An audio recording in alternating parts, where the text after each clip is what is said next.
பாவம் செய்த நபர்களுடைய மனசில் அந்த குற்ற உணர்வு வந்தோடனே முகத்தில் அந்த ஹாப்பினஸே போயிடும், மகிழ்ச்சி இருக்காது. அவருக்கு அழகும் இல்லை, சௌந்தரியமும் இல்லை.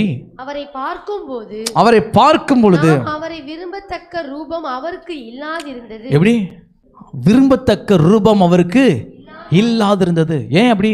கல்வாரிசில் அப்படி என்ன நடந்துச்சு? கிருபாதார பலியை பற்றி பேசுகிறேன். நம்முடைய பாவத்தை மட்டுமில்ல, சர்வலோகத்தின் பாவத்தை நீக்கும் கிருபாதார பலி. நீங்கள் அதை புரிஞ்சுட்டாதான் நீங்கள் தைரியமா அப்பா என் பாவத்தை மன்னிக்கிறவரேன்னு சொல்ல முடியும். இல்லாட்டினா உங்களை நீங்களே தண்டிச்சிருப்பீங்க, உங்களைங்களே அவமானத்துக்குள்ளே வெட்கிறதுக்குள்ளே கொண்டு போய் அது வேறு மாதிரி ஆகிடும். பாருங்க, அவரை பார்க்கத்தக்க ரூபம் இல்லாதிருந்தது. இப்போ கவனிக்கிறீங்களா? அழகு இல்லை, சௌந்தரியம் இல்லை, விரும்பத்தக்க ரூபம் இல்லை. கவனிக்கிறீங்களா? அழகும் இல்லை, உண்மை தானே? இயேசு மேலே கல்வாரிசில் இயேசு தொங்குற நேரத்தில் பாவம் மேல் சுமத்தப்பட்ட உடனே அழகு போயிடுச்சு, சௌந்தரியம் போயிடுச்சு, ஒரு ரூபம் போயிடுச்சு. எல்லாருக்கும் ரொம்ப இதுதான் முக்கியம். இந்த 3 ரொம்ப முக்கியம்: அழகு, சௌந்தரியம், ரூபம். ஒரு மனுஷனுக்கு அதை ஒரு மனுஷனுடைய வேல்யூ, ஒரு மனுஷனை வேல்யூ பண்ணுறது இது 3 தான்: அழகு, சௌந்தரியம். சௌந்தரியம்னா அந்த என்ன சொல்கிறது, ப்ராஸ்பரிட்டியை கொடுக்க வார்த்தை. அப்புறம் ரூபம், இமேஜ். அந்த இமேஜ் ஸ்பாயில் ஆச்சுன்னு சொல்கிறாங்க இல்லையா? ஒரு பாவம் செஞ்ச மனுஷனை பாருங்க, இடையில ஒரு தவறு செய்த ஒரு நபர் பாருங்கள், நல்ல ஒரு ஹை பொசிஷனில் இருக்கிற நபர் பாவம் செஞ்சுட்டா இமேஜ் போயிடுவாங்க. இமேஜ் ஸ்பாயில் ஆச்சுன்னு பார்த்துருக்கீங்களா? அந்த வார்த்தை இமேஜ் ஸ்பாயில் ஆயிடுச்சு. ஏசு கிறிஸ்துவுக்கு நடந்துச்சுங்க. அழகு போயிடுச்சு, சௌந்தரியம் போயிடுச்சு, இமேஜ் போயிடுச்சு. அடுத்த வார்த்தை 3ஆவது வசனம், அவர் அசட்டை பண்ணப்பட்டாராம். இது ரொம்ப அவமானவங்க. அசட்டை பண்ணப்படுதல். இப்போ ஒரு நல்ல அத்தாரிட்டியில் இருந்துட்டு நல்ல ஒரு பொசிஷனில் இருக்கும்போது நல்ல ரெஸ்பெக்ட் இருக்கும்ல, நல்ல மதிப்பு மரியாதை இருக்கிற நபர் இப்போ பாவம் செஞ்சனால இப்போ எப்படி பண்ணப்படுகிறாராம்? அசட்டை பண்ணப்படுகிறார். இன்னைக்கெல்லாம் பாருங்கள், யூடியூப்பில் வந்துருச்சு இல்லையா? ஒருத்தர் தப்பு பண்ணிட்டா என்ன பண்ணுறது, போட்டு கிழிச்சு விடுறது. என்னமோ சொல்ல முடியுமோ சொல்கிறது. குடும்பத்தில் அவங்கள கொடுத்து என்ன கேவலப்படுத்த முடியுமோ அசட்டை பண்ணுறதுன்னா அதான் அசட்டை பண்ணப்படுது. அந்த இமேஜை ஸ்பாயில் பண்ணுறது, அவங்களுடைய பொசிஷனே அப்படியே ஒன்றுமில்லாமல் ஆக்குறது. இது பாவம் செய்கிற நபர்களுக்கு எல்லாத்துக்கும் தான். வேதம் சொல்லுது அசட்டை பண்ணப்பட்டாராம். கல்வாரி சிலுவையில் இயேசு அசட்டை பண்ணப்பட்டார். அசட்டை பண்ணப்பட்டார்னா என்ன அர்த்தம் அப்படின்னா, மதிப்பு மரியாதையோட அந்த எருசலேமுக்குள்ள வந்தார் இல்லையா? எப்படி வந்தார்? மரிய மேலும் மரி குட்டி மேலும் வருகிறார். வரும்பொழுது என்ன சொல்கிறாங்க? என்ன சொல்லுவாங்க? ஓசன்னா யூதருக்கு ராஜா. அப்படியே மதிப்பு மரியாதையோட தூக்கி வச்சு பேசினாங்க பாருங்க. அடுத்த நாள் கல்வாரி சிலுவையில் அசட்டை பண்ணப்படுகிறார். ஒருவேளை இன்னைக்கு சில நபர்களால் இங்கே அசட்டை பண்ணப்படுகலாம். அசட்டைன்றது அது ரொம்ப கேவலப்படுத்துறது, கேவலமாக பார்க்கறதுன்னு அர்த்தம். கேவலமாக பார்க்கறது ரொம்ப ஒரு அந்த குற்ற உணர்வுடைய பாவம் சுமத்தப்பட்ட நபருடைய வாழ்க்கை எப்படி தான் நடக்கும்? அசட்டை பண்ண அவர்களை நல்ல பொசிஷனில் இருக்கும்போது நல்லா ஹானர் பண்ணுவோம், நல்லா ரெஸ்பெக்ட் பண்ணுவோம், மதிப்பு மரியாதை கொடுத்துருந்தோம். ஆனால் இன்றைக்கி பாவம் செஞ்சுட்டாங்க தெரிஞ்ச உடனே அவங்கள என்ன பண்ணுறது? அசட்டை பண்ணுறது. நல்லா கவனிங்க. இன்றைக்கி இது கொஞ்சம் ஒரு லைன் நான் சொல்லிட்டு போயிடுறது. இப்போ யாராவது தவறு பண்ணிட்டாங்க வச்சுக்கோமே, இப்போ உங்கள் காதுக்கு வருது, இவங்க இப்படி தப்பு பண்ணிட்டாங்களாக்கும் அப்படின்ட்டு உங்கள் காதுக்கு வருது. நீங்கள் என்ன பண்ணுவீங்க?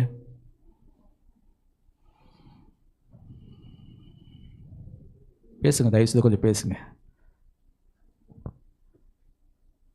ஒரு நபர், நீங்கள் மதிக்கிற நபர் ஒரு தவறு பண்ணிட்டாங்கன்னா உங்கள் காதுக்கு வருது, இந்த மாதிரி அவங்க செஞ்சுட்டாங்களாமா, இப்படி பண்ணிட்டாங்களாமா. உடனே நீங்கள் என்ன பண்ணணும்?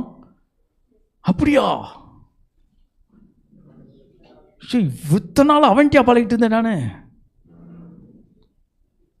அசட்டை பண்ணுறது தான் அதான் அர்த்தம்.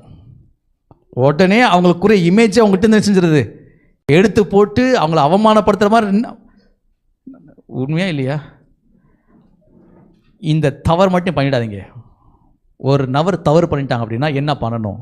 நம்ம தவறு பண்ணால் என்ன பண்ணணும்னா ஜெபிக்க போகிறோம். ஒரு நபர் தவறு பண்ணி அது அவங்க காதுக்கு வருதுன்னா என்ன பண்ணணும்? ஒரு சிம்பிளாக பண்ணுறேன். இது பெரிய ஒரு சத்தியத்தை நான் சொல்ல விரும்புகிறேன். நம்ம இந்த மேசியா திருச்சபையில் இருக்கிற விசுவாசங்களுக்கு நான் சொல்கிறேன் உங்களுக்கு. என்ன அப்படின்னா, நோவா இப்போது பேழையை விட்டு வெளியே வராரு. பேழையை விட்டு வெளியே வந்து அவன் மனைவி பிள்ளைங்க மருமக்கா அவ்வளோதானே, மொத்தம் எத்தனை பேர்? 8 பேர் பேழையை விட்டு வெளியே வராங்க. வெளியே வந்தால் யாருமே இல்லை. உலகத்தில் மொத்தம் எத்தனை பேர் தான் இருக்காங்க? பாப்புலேஷன் 8 பேர் தான். பேசுகிறதுக்கு யாருமில்ல. இந்த 8 ஒரு குடும்பமாக இருக்காங்க. நோவா மட்டும் என்ன செய்யறாருன்னா போய் திராட்சை ரசத்தை என்ன செஞ்சுறாரு, குடிச்சு படுத்துட்டார். படுத்தோன்னா போதை கண்ணுக்கு எங்கே ஏறிடுச்சு அவருக்கு, ஒரு மாதிரி படுத்துட்டாரு வச்சுக்கோங்களேன். படுத்தா அவருடைய நிர்வாணம் வெளியே தெரியுது. நிர்வாணம் வெளியே தெரியுது. அவர் செஞ்சது தப்பு தான், அவர் செஞ்சது தவறு தான். இப்போ யார் உள்ளே வரா ஃபஸ்ட்டு அப்படின்னா, நான் சொல்கிறது நோவா, சேம், காம், யாபேத் 3 பிள்ளைங்க அவருக்கு. யார் உள்ளே வரான்னா காம் உள்ளே வரான். உள்ளே வந்து அப்பாவுடைய நிர்வாணத்தை பார்க்குறான், அப்பாவுடைய பாவத்தை பார்க்குறான். அப்பா தப்பு பண்ணியிருக்கிறாருன்னு தெரியுது, அப்பா தப்பு பண்ணிட்டாருன்னு தெரியுது. இப்போது ஒருவர் தவறு செய்த காரியம் யாருக்கு தெரிய வந்துருச்சு? இப்போது தயவுசெய்து விசுவாசிகள் கவனிக்கணும். ஒருவர் தவறு பண்ணிட்டாரு, அந்த தவறு பண்ண காரியம் யாருக்கு தெரிய வந்துருச்சு? இப்போது காமுக்கு தெரிய வந்துருச்சு, காமுக்கு காதுக்குள்ள வந்துருச்சு. காம் பார்த்துட்டாரு. இந்த காம் என்ன பண்ணியிருக்கணும்? கரெக்ட், காமாக இருந்திருக்கணும், மறைச்சிருந்துருக்கலாம். ஆனால் என்ன பண்ணான்னா வெளியே போய் 2 பேருக்கு சொல்லிட்டான். 2 பேருக்கு அறிவிச்சான் தெரியுமா? சேம் யாபேத்துக்கும் போய் டே அப்பா நிர்வாணமாக இருக்கிறாரான்னு சொல்லிட்டான். அதாவது அந்த தவறை போய் இவன் காதுக்கு வந்து இவன் இன்னொரு ஆள்கிட்ட சொன்னான் தெரியுமா? அவங்க 2 பேரும் உள்ளே வராங்க. யார்? சேமும் யாபேத்தும் உள்ளே வந்து எப்படி வந்தாங்க தெரியுமா? இப்படி ஃப்ரண்ட்டில் வரல. ஃப்ரண்ட்டில் கூடிய அப்பா படுத்திருக்காரு, தவறு பண்ணி படுத்திருக்காருன்னு வச்சுக்கோங்களேன். ஃப்ரண்ட்டில் வந்து அப்பாவுடைய நிர்வாணத்தை பார்க்காம ரிவர்ஸில் வராங்க. ரிவர்ஸில் வந்து ஒரு வஸ்திரத்தை எடுத்து ரிவர்ஸில் வந்து தங்கள் இருவருடைய தோள் மேல போட்டுக்கொண்டு பின்னிட்டு வந்து தங்கள் தகப்பனுடைய நிர்வாணத்தை தவறை மூடினார்கள். அவர்கள் எதிர்முகமாக போகாதபடினால் தங்கள் தகப்பனுடைய நிர்வாணத்தை காணவில்லை. 2 நபர், ஒன்று காம், இன்னொன்று சேமும் யாபேத்தும். நல்ல கவனிங்க, ஒரு பெரிய சத்தியம் இருக்குது. இந்த காம் உள்ள போய் அப்பாவை அசட்டை பண்றான். காம் உள்ள போய் அப்பாவுடைய நிர்வாணத்தை பார்த்துடுறான். அவர் செய்த தவறு தெரிய வந்துடுச்சு. தெரிய வந்த உடனே வெளியே போய் 2 பேருக்கு அறிவிக்கிறான். ஒருவர் செய்கிற தவறு உங்கள் காதுக்கு வருமையானால் நீங்கள் செய்ய வேண்டிய காரியம் என்ன?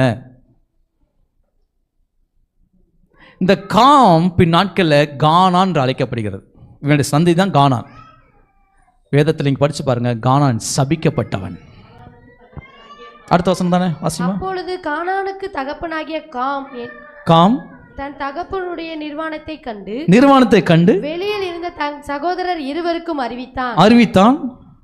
அப்பொழுது சேமும் யாபேத்தும், எத்தனை வசனம்? 25 வந்துருமா? கானான் சபிக்கப்பட்ட போதும். ஏங்க கானான் சபிக்கப்பட்டவன்? இந்த ஒரு காரணம் தான். காம் சபிக்கப்பட்டவன். ஏன் சபிக்கப்பட்டவன்? தகப்பனுடைய குற்றத்தை மறைக்காமல் வெளியே போய் 2 பேர் சொன்னா பாருங்க, ஆகவே சபிக்கப்பட்டவன். வேற எந்த ரீசன் இல்லை. கானான் சபிக்கப்பட்டவனுக்கு தவற போய் வெளியே சொன்னா பாருங்க, இவன் சபிக்கப்பட்டா மாறிட்டான். பக்கத்தில் பார்த்து யாராவது பார்த்து சொல்லுங்க, தவற மறைக்க முயற்சிங்க, வெளியே போய் சொல்லிடாதீங்க.